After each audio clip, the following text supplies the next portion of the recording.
Alright, there's two features on the camera that some people might get confused. I don't know, maybe not. That is the mirror up and bulb mode. What mirror up does, and that's selected on this dial right here, you change it from, right now it's set to CH, which is continuous high. If you click it over a couple times, it'll go to M up.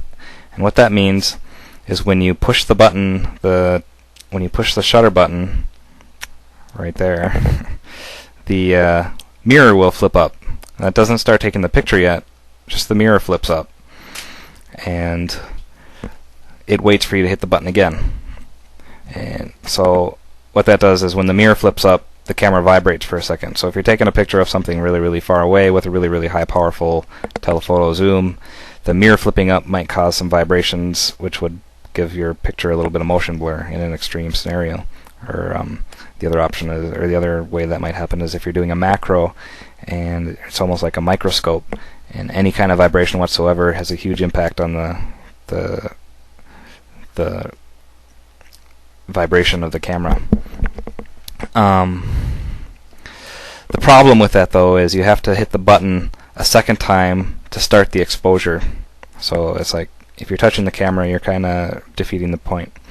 So the most effective way to use the mirror up is with a remote cable release or software. You hit the cable release once, the mirror goes up, you hit it again, and it starts the exposure. Now it uses whatever exposure settings you have set on the camera. So as you see right now, I've got programmable auto.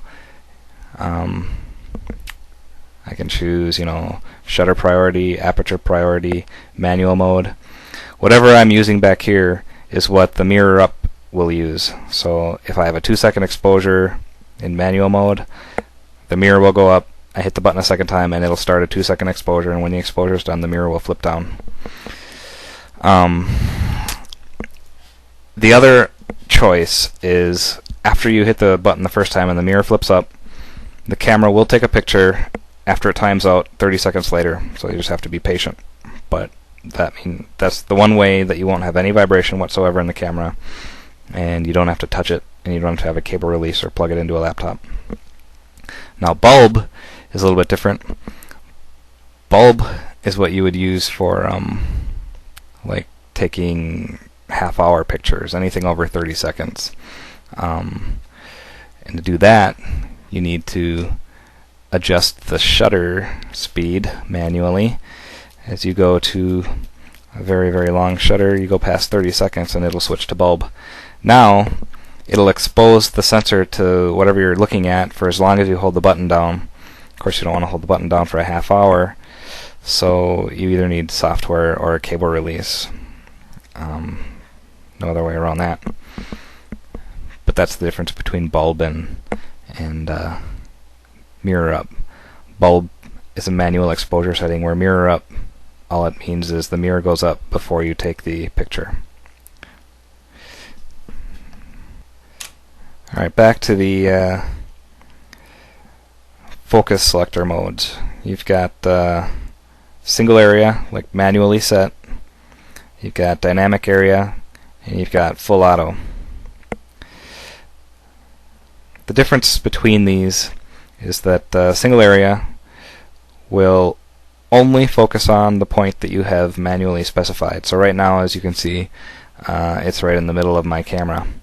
I can move it to the right, I can move it to the left, or up or down.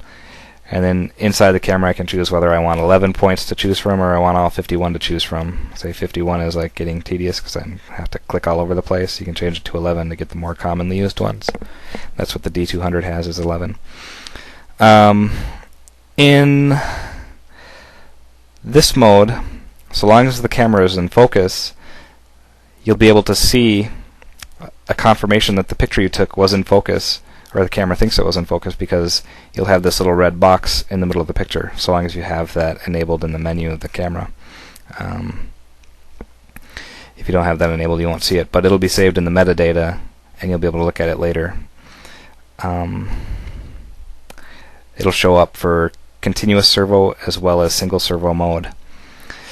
The dynamic area doesn't really benefit you at all when you're shooting single servo mode. It only benefits you when you're in continuous servo mode. And if you have the camera set to 9, 21, or 51 points, what it'll do is you pick the area that's in focus, and then the subject can temporarily leave that area and go back into it, and the camera won't refocus. It'll wait for that subject to come back. So like if they're bouncing around a little bit, it'll give you some margin of error to work with there. If you have the camera set for 3D tracking, once you focus on that subject, the focus point will actually follow it around the screen. So long as it stays within this little area here, the focus will follow it.